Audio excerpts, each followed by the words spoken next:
12. The woman in the church. Don Juan and I sat in silence. I had run out of questions, and he seemed to have said to me all that was pertinent. It could not have been more than 7 o'clock, but the plaza was unusually deserted. It was a warm night. In the evenings, in that town, people usually meandered around the plaza until 10 or 11. I took a moment to reconsider what was happening to me. My time with Don Juan was coming to an end. He and his party were going to fulfill the sorcerer's dream of leaving this world and entering into inconceivable dimensions. On this basis of my limited success in dreaming, I believed that the claims were not illusory but extremely sober, although contrary to reason. They were seeking to perceive the unknown, and they had made it. Don Juan was right in saying that, by inducing a systematic displacement of the assemblage point, dreaming liberates perception, enlarging the scope of what can be perceived. For the sorcerers of his party, dreaming had not only opened the doors of other perceivable worlds, but prepared them for entering into those realms in full awareness. Dreaming for them had become ineffable defying expression or description, unprecedented, something whose nature and scope could only be alluded to, as when Don Juan said that it is the gateway to the light and to the darkness of the universe. There was only one thing pending for them, my encounter with the Death Defier. I regretted that Don Juan had not given me notice so that I could prepare myself better. But he was a Nagual who did everything of importance on the spur of the moment, without any warning. For a moment, I seemed to be doing fine, sitting with Don Juan in that park, waiting for things to develop. But then my emotional stability suffered a downward swing and, in the twinkling of an eye, I was in the midst of a dark despair. I was assailed by petty considerations about my safety, my goals, my hopes in the world, my worries. Upon examination, however, I had to admit that perhaps the only true worry I had was about my 3 cohorts in Don Juan's world. Yet, if I thought it out, even that was no real worry to me. Don Juan had taught them to be the kind of sorceresses who always knew what to do, and, most important, he had prepared them always to know what to do with what they knew. Having had all the possible worldly reasons for feeling anguish stripped off me a long time ago, all I had been left with was concern for myself. And I gave myself to it shamelessly. One last indulging for the road, the fear of dying at the hands of the Death Defier. I became so afraid that I got sick to my stomach. I tried to apologize, but Don Juan laughed. "You're not in any way unique at barfing out of fear," he said. "When I met the Death Defier, I wet my pants. Believe me." I waited in silence for a long, unbearable moment. "Are you ready?" he asked. I said yes. And he added, standing up, "Let's go then and find out how you are going to stand up in the firing line." He led the way back to the church.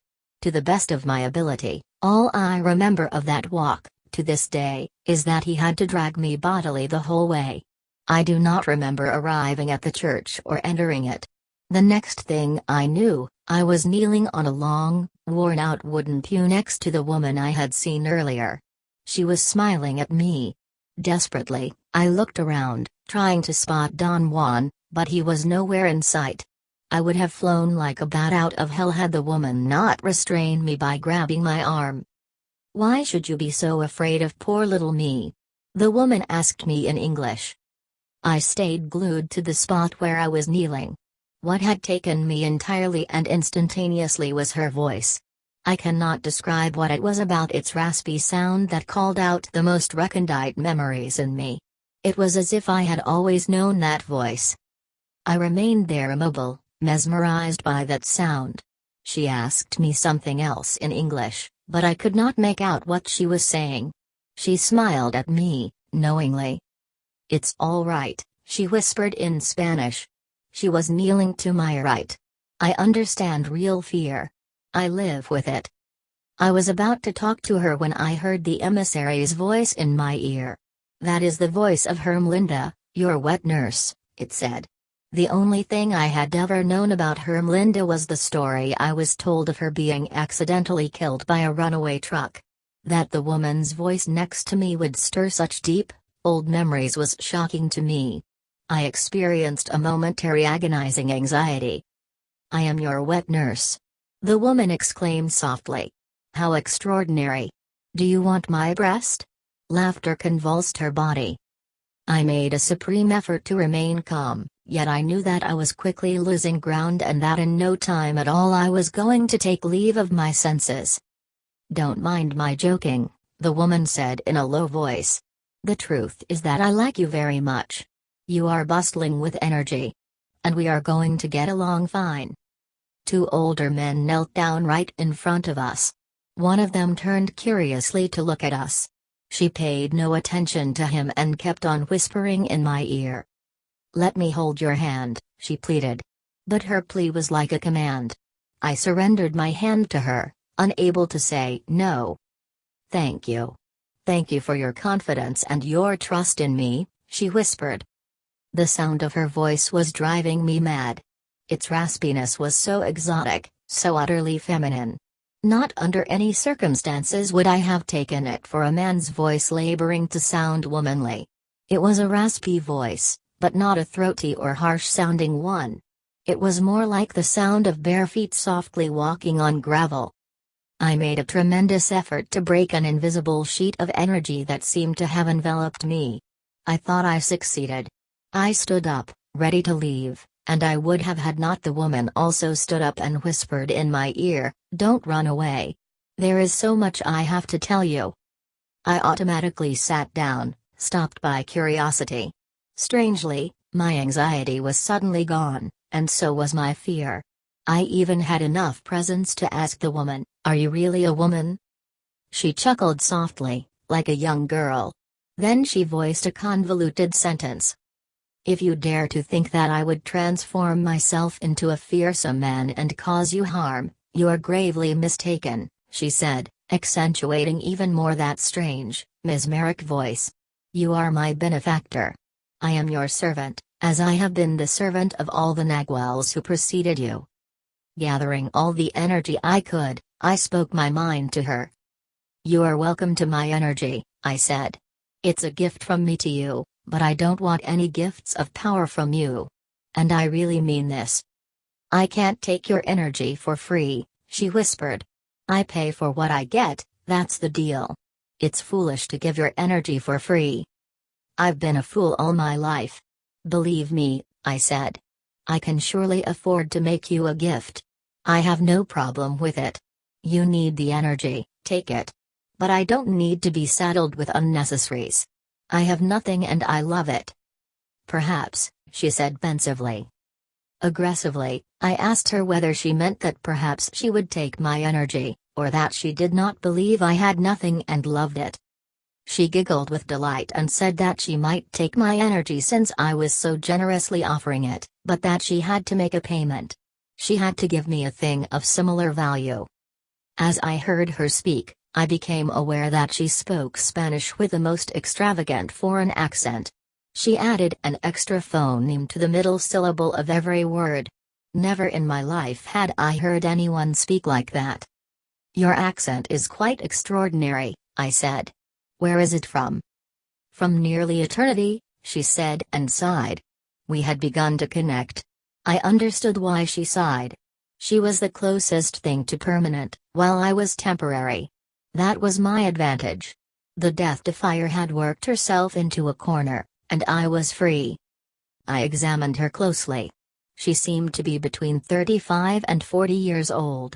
She was a dark, thoroughly Indian woman, almost husky, but not fat or even hefty. I could see that the skin of her forearms and hands was smooth, the muscles, firm and youthful. I judged that she was 5 feet, 6 or 7 inches tall. She wore a long dress, a black shawl, and garakas. In her kneeling position, I could also see her smooth heels and part of her powerful calves. Her midsection was lean. She had big breasts that she could not or perhaps did not want to hide under her shawl. Her hair was jet black and tied in a long braid. She was not beautiful, but she was not homely either. Her features were in no way outstanding. I felt that she could not possibly have attracted anybody's attention, except for her eyes, which she kept low, hidden beneath downcast eyelids. Her eyes were magnificent, clear, peaceful. Apart from Don Juan's, I had never seen eyes more brilliant, more alive. Her eyes put me completely at ease. Eyes like that could not be malevolent. I had a surge of trust and optimism and the feeling that I had known her all my life. But I was also very conscious of something else, my emotional instability. It had always plagued me in Don Juan's world, forcing me to be like a yo-yo.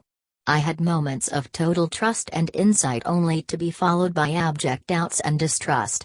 This event was not going to be different. My suspicious mind suddenly came up with the warning thought that I was falling under the woman's spell. "You learned Spanish late in life, didn't you?" I said, just to get out from under my thoughts and to avoid her reading them.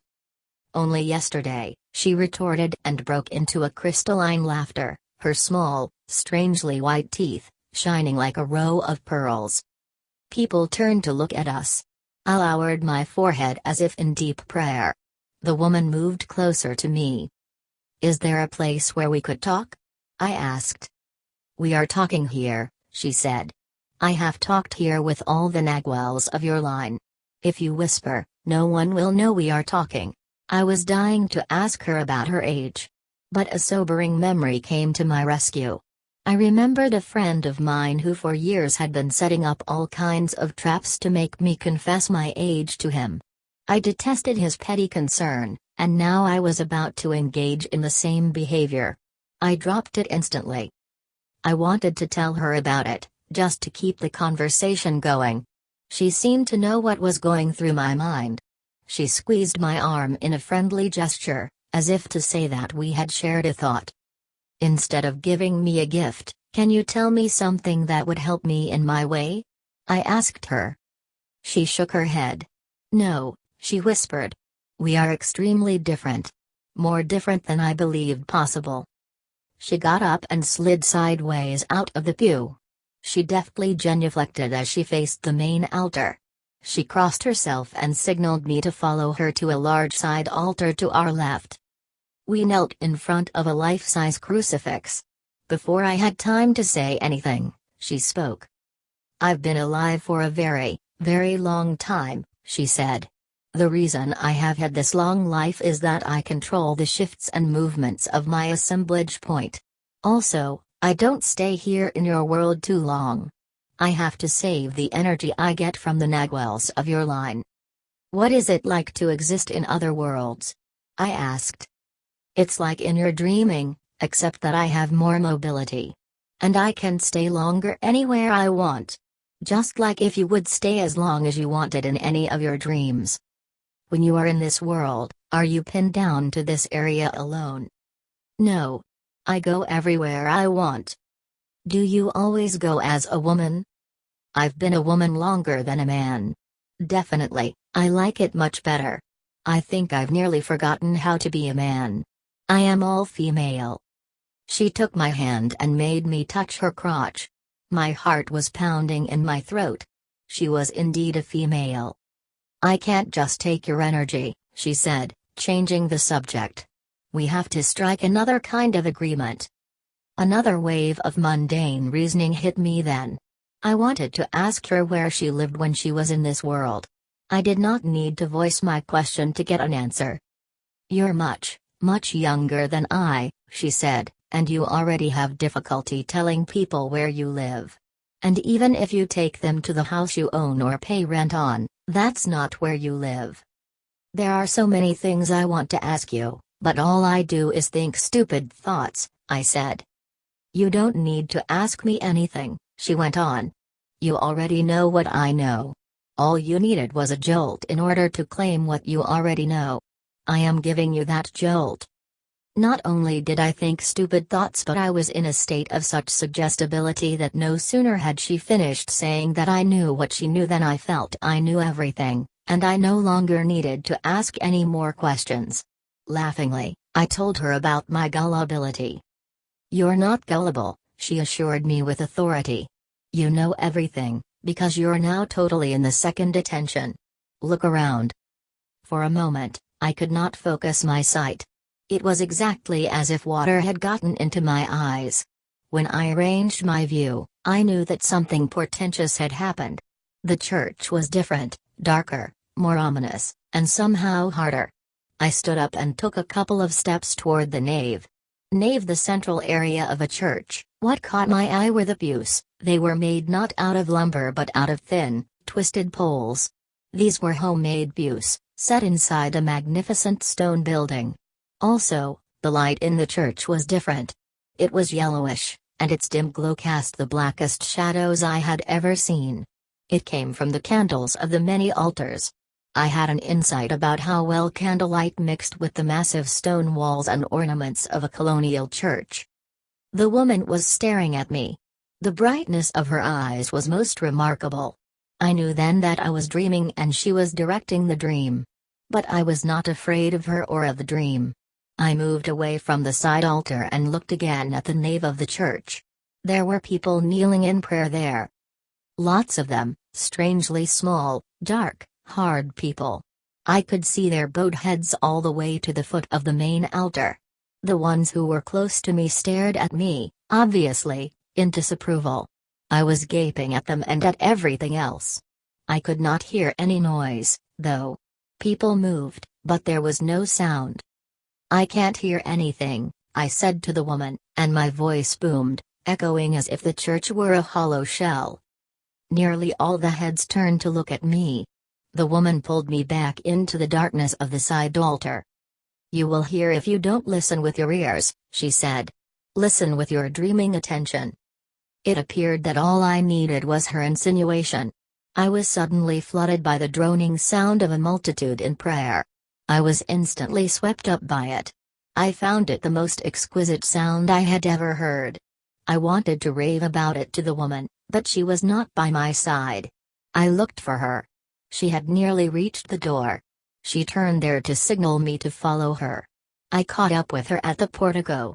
Portico, a porch or entrance to a building consisting of a covered and often columned area. The street lights were gone. The only illumination was moonlight.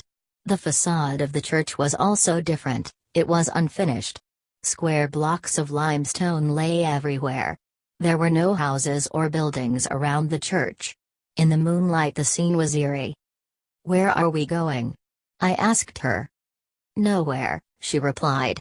"We simply came out here to have more space, more privacy. Here we can talk our little heads off." She urged me to sit down on a quarried, half-chiseled piece of limestone. "The second attention has endless treasures to be discovered," she began. "The initial position in which the dreamer places his body is of key importance. And right there is the secret of the ancient sorcerers, who were already ancient in my time. Think about it." She sat so close to me that I felt the heat of her body. She put an arm around my shoulder and pressed me against her bosom. Her body had a most peculiar fragrance, it reminded me of trees or sage. It was not that she was wearing perfume, her whole being seemed to exude that characteristic odor of pine forests.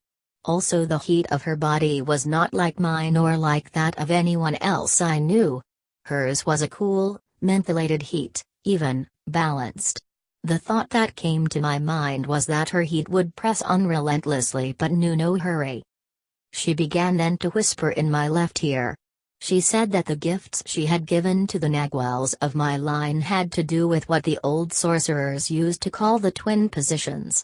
That is to say, the initial position in which a dreamer holds his physical body to begin dreaming is mirrored by the position in which he holds his energy body, in dreams, to fixate his assemblage point on any spot of his choosing. The two positions make a unit, she said, and it took the old sorcerers thousands of years to find out the perfect relationship between any two positions.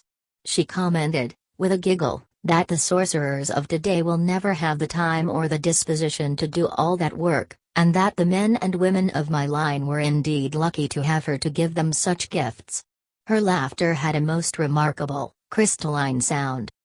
I had not quite understood her explanation of the twin positions. Boldly, I told her that I did not want to practice those things but only know about them as intellectual possibilities. What exactly do you want to know? She asked softly.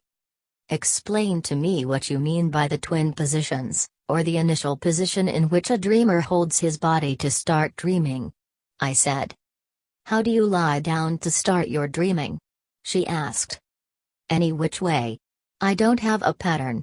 Don Juan never stressed this point. Well, I do stress it, she said and stood up. She changed positions. She sat down to my right and whispered in my other ear that, in accordance with what she knew, the position in which one places the body is of utmost importance. She proposed a way of testing this by performing an extremely delicate but simple exercise. Start your dreaming by lying on your right side, with your knees a bit bent, she said. The discipline is to maintain that position and fall asleep in it. In dreaming, then, the exercise is to dream that you lie down in exactly the same position and fall asleep again. What does that do? I asked. It makes the assemblage point stay put, and I mean really stay put, in whatever position it is at the instant of that second falling asleep. What are the results of this exercise? Total perception. I am sure your teachers have already told you that my gifts are gifts of total perception. Yes. But I think I am not clear about what total perception means, I lied. She ignored me and went on to tell me that the 4 variations of the exercise were to fall asleep lying on the right side, the left, the back, and the stomach. Then in dreaming the exercise was to dream of falling asleep a second time in the same position as the dreaming had been started. She promised me extraordinary results, which she said, were not possible to foretell. She abruptly changed the subject and asked me, "What's the gift you want for yourself?" No gift for me. I've told you that already. I insist. I must offer you a gift, and you must accept it. That is our agreement. Our agreement is that we give you energy. So take it from me. This one is on me. My gift to you. The woman seemed dumbfounded. And I persisted in telling her it was all right with me that she took my energy. I even told her that I liked her immensely. Naturally, I meant it. There was something supremely sad, and at the same time something supremely appealing about her. Let's go back inside the church, she muttered. If you really want to make me a gift, I said, take me for a stroll in this town, in the moonlight. She shook her head affirmatively. Provided that you don't say a word, she said. Why not? I asked, but I already knew the answer. Because we are dreaming, she said. I'll be taking you deeper into my dream. She explained that as long as we stayed in the church, I had enough energy to think and converse, but that beyond the boundaries of that church it was a different situation. Why is that? I asked daringly. In a most serious tone, which not only increased her eeriness but terrified me, the woman said, because there is no out there. This is a dream. You're at the 4th gate of dreaming, dreaming my dream. She told me that her art was to be capable of projecting her intent, and that everything I saw around me was her intent.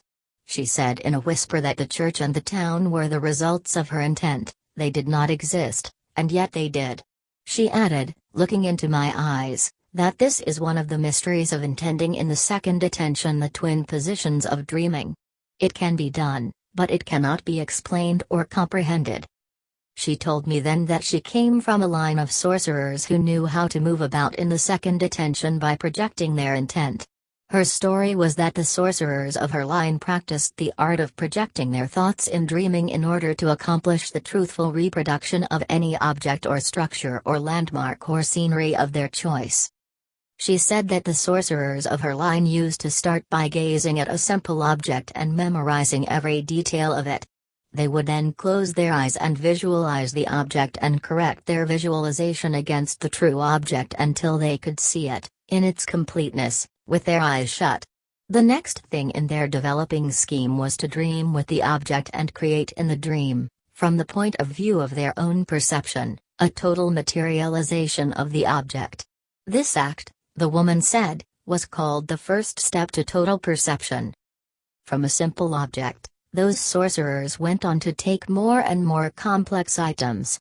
Their final aim was for all of them together to visualize a total world, then dream that world, and thus recreate a totally veritable realm where they could exist. When any of the sorcerers of my line were able to do that, the woman went on, they could easily pull anyone into their intent, into their dream. This is what I am doing to you now, and what I did to all the Nagwells of your line. The woman giggled. You better believe it, she said, as if I did not. Whole populations disappeared in dreaming like that. This is the reason I said to you that this church and this town are one of the mysteries of intending in the second attention. You say that whole populations disappeared that way. How was it possible? I asked. They visualized and then recreated in dreaming the same scenery, she replied. You've never visualized anything, so it's very dangerous for you to go into my dream. She warned me, then, that to cross the fourth gate and travel to places that exist only in someone else's intent was perilous, since every item in such a dream had to be an ultimately personal item. Do you still want to go? She asked. I said yes. Then she told me more about the twin positions. The essence of her explanation was that if I were, for instance, dreaming of my hometown, and my dream had started when I lay down on my right side, I could very easily stay in the town of my dream if I would lie on my right side in the dream, and dream that I had fallen asleep. The second dream not only would necessarily be a dream of my hometown, but would be the most concrete dream one can imagine. She was confident that in my dreaming training I had gotten countless dreams of great concreteness, but she assured me that every one of them had to be a fluke. For the only way to have absolute control of dreams was to use the technique of the twin positions. And don't ask me why, she added. It just happens. Like everything else. She made me stand up and admonished me again not to talk or stray from her. She took my hand gently, as if I were a child, and headed toward a clump of dark silhouettes of houses. We were on a cobbled street. Hard river rocks had been pounded edgewise into the dirt. Uneven pressure had created uneven surfaces. It seemed that the cobblers had followed the contours of the ground without bothering to level it. The houses were big, whitewashed, one-story, dusty buildings with tiled roofs. There were people meandering quietly. Dark shadows inside the houses gave me the feeling of curious but frightened neighbors gossiping behind doors. I could also see the flat mountains around the town. Contrary to what had happened to me all along in my dreaming, my mental processes were unimpaired. My thoughts were not pushed away by the force of the events in the dream. My mental calculations told me I was in the dream version of the town where Don Juan lived, but at a different time. My curiosity was at its peak. I was actually with the Death Defier in her dream. But was it a dream? She herself had said it was a dream. I wanted to watch everything, to be super alert. I wanted to test everything by seeing energy. I felt embarrassed, but the woman tightened her grip on my hand as if to signal me that she agreed with me.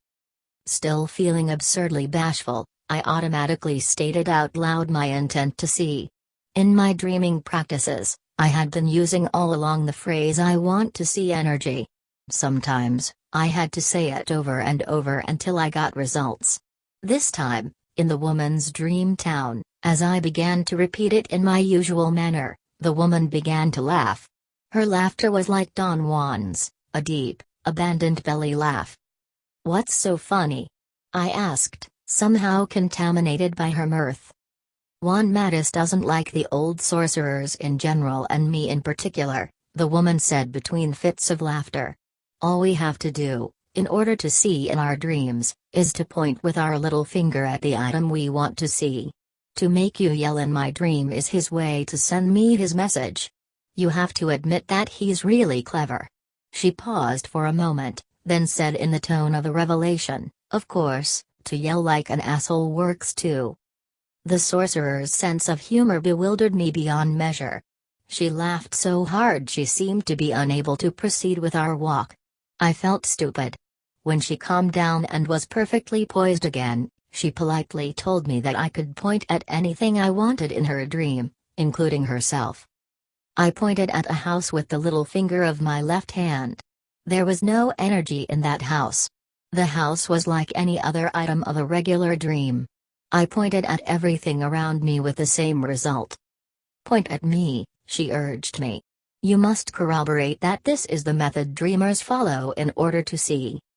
She was thoroughly right. That was the method. The instant I pointed my finger at her, she was a blob of energy. A very peculiar blob of energy, I may add. Her energetic shape was exactly as Don Juan had described it. It looked like an enormous seashell, curled inwardly along a cleavage that ran its length. "I am the only energy-generating being in this dream," she said. "So the proper thing for you to do is just watch everything." At that moment I was struck, for the first time, by the immensity of Don Juan's joke. He had actually contrived to have me learn to yell in my dreaming so that I could yell in the privacy of the Death Defier's dream. I found that touch so funny that laughter spilled out of me in suffocating waves. "Let's continue our walk," the woman said softly when I had no more laughter in me. There were only 2 streets that intersected, each had 3 blocks of houses. We walked the length of both streets, not once but 4 times. I looked at everything and listened with my dreaming attention for any noises. There were very few, only dogs barking in the distance, or people speaking in whispers as we went by. The dogs barking brought me an unknown and profound longing. I had to stop walking. I sought relief by leaning my shoulder against a wall. The contact with the wall was shocking to me, not because the wall was unusual but because what I had leaned on was a solid wall, like any other wall I had ever touched. I felt it with my free hand. I ran my fingers on its rough surface. It was indeed a wall. Its stunning realness put an immediate end to my longing and renewed my interest in watching everything. I was looking, specifically, for features that could be correlated with the town of my day. However, no matter how intently I observed, I had no success. There was a plaza in that town, but it was in front of the church, facing the portico. In the moonlight the mountains around the town were clearly visible and almost recognizable. I tried to orient myself, observing the moon and the stars, as if I were in the consensual reality of everyday life. It was a waning moon, perhaps a day after full. It was high over the horizon. It must have been between 8 and 9 in the evening. I could see Orion to the right of the moon. Its 2 main stars, Betelgeuse and Rigel, were on a horizontal straight line with the moon. I estimated it to be early December. My time was May.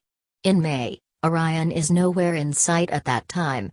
I gazed at the moon as long as I could. Nothing shifted. It was the moon as far as I could tell. The disparity in time got me very excited. As I re-examined the southern horizon, I thought I could distinguish the bell-like peak visible from Don Juan's patio. I tried next to figure out where his house might have been. For one instant I thought I found it. I became so enthralled that I pulled my hand out of the woman's grip. Instantly, a tremendous anxiety possessed me. I knew that I had to go back to the church, because if I did not I would simply drop dead on the spot. I turned around and bolted for the church. The woman quickly grabbed my hand and followed me. As we approached the church at a running pace, I became aware that the town in that dreaming was behind the church. Had I taken this into consideration, orientation might have been possible. As it was, I had no more dreaming attention. I focused all of it on the architectural and ornamental details on the back of the church. I had never seen that part of the building in the world of everyday life, and I thought that if I could record its features in my memory, I could check them later against the details of the real church. That was the plan I concocted on the spur of the moment. Something inside me, however, scorned my efforts at validation. During all my apprenticeship, I had been plagued by the need for objectivity, which had forced me to check and recheck everything about Don Juan's world. Yet it was not validation per se that was always at stake, but rather the need to use this drive for objectivity as a crutch to give me protection at the moments of most intense cognitive disruption. When it was time to check what I had validated, I never went through with it. Inside the church, the woman and I knelt in front of the small altar on the left side, where we had been, and the next instant, I woke up in the well-illuminated church of my day. The woman crossed herself and stood up. I did the same automatically. She took my arm and began to walk toward the door. "Wait, wait," I said, and was surprised that I could talk. I could not think clearly, yet I wanted to ask her a convoluted question. What I wanted to know was how anyone could have the energy to visualize every detail of a whole town. Smiling, the woman answered my unvoiced question. She said that she was very good at visualizing because after a lifetime of doing it, she had many, many lifetimes to perfect it. She added that the town I had visited and the church where we had talked were examples of her recent visualizations. The church was the same church where Sebastian had been a sexton. She had given herself the task of memorizing every detail of every corner of that church and that town, for that matter, out of a need to survive. She ended her talk with a most disturbing afterthought. "Since you know quite a bit about this town, even though you've never tried to visualize it," she said, "you are now helping me to intend it. I bet you won't believe me if I tell you that this town you are looking at now doesn't really exist, outside your intent and mine." She peered at me and laughed at my sense of horror, for I had just fully realized what she was saying. "Are we still dreaming?" I asked, astonished. "We are," she said. "But this dreaming is more real than the other, because you're helping me. It is not possible to explain it beyond saying that it is happening. Like everything else." She pointed all around her. "There is no way to tell how it happens, but it does. Remember always what I've told you, this is the mystery of intending in the second attention." She gently pulled me closer to her. "Let's stroll to the plaza of this dream," she said. "But perhaps I should fix myself a little bit so you'll be more at ease." I looked at her uncomprehendingly as she expertly changed her appearance. She did this with very simple, mundane maneuvers. She undid her long skirt, revealing the very average mid-calf skirt she was wearing underneath. She then twisted her long braid into a chignon and changed from her garragas into inch-heel shoes she had in a small cloth sack. She turned over her reversible black shawl to reveal a beige stole. She looked like a typical middle-class Mexican woman from the city, perhaps on a visit to that town. She took my arm with a woman's aplomb, great coolness and composure under strain, and led the way to the plaza. "What happened to your tongue?" she said in English. "Did the cat eat it?" I was totally engrossed in the unthinkable possibility that I was still in a dream. What is more, I was beginning to believe that if it were true, I ran the risk of never waking up. In a nonchalant tone that I could not recognize as mine, I said, "I didn't realize until now that you spoke in English to me before. Where did you learn it?" "In the world out there. I speak many languages." She paused and scrutinized me. "I've had plenty of time to learn them. Since we're going to spend a lot of time together, I'll teach you my own language sometime." She giggled, no doubt at my look of despair. I stopped walking. "Are we going to spend a lot of time together?" I asked, betraying my feelings. She replied in a joyful tone, "Of course. You are, and I should say very generously, going to give me your energy, for free. You said that yourself, didn't you?" I was aghast. "What's the problem?" the woman asked, shifting back into Spanish. "Don't tell me that you regret your decision. We are sorcerers. It's too late to change your mind. You are not afraid, are you?" I was again more than terrified, but if I had been put on the spot to describe what terrified me, I would not have known. I was certainly not afraid of being with the death defier in another dream, or of losing my mind, or even my life. Was I afraid of evil? I asked myself.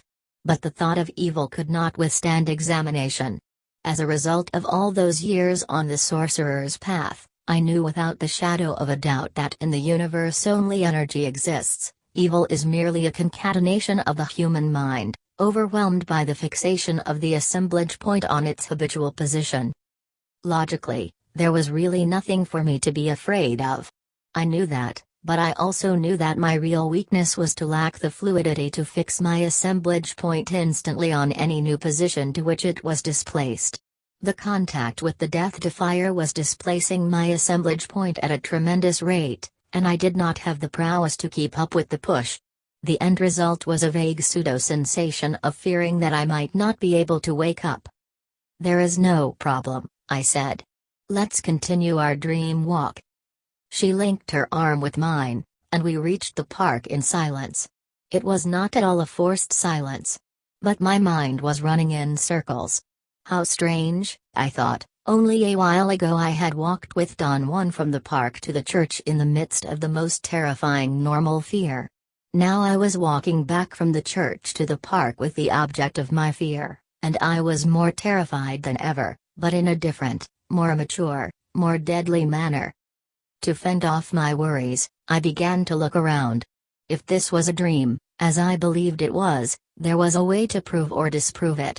I pointed my finger at the houses, at the church, at the pavement in the street. I pointed at people. I pointed at everything.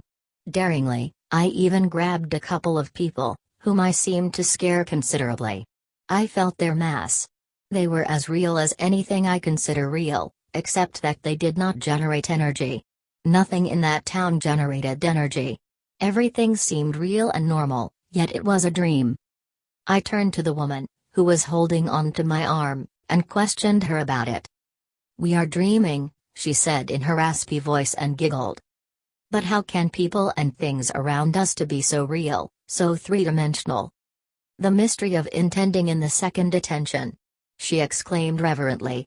"Those people out there are so real that they even have thoughts." That was the last stroke. I did not want to question anything else. I wanted to abandon myself to that dream. A considerable jolt on my arm brought me back to the moment. We had reached the plaza. The woman had stopped walking and was pulling me to sit down on a bench. I knew I was in trouble when I did not feel the bench underneath me as I sat down. I began to spin. I thought I was ascending.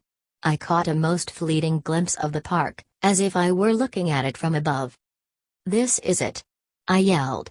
I thought I was dying. The spinning ascension turned into a twirling descent into blackness.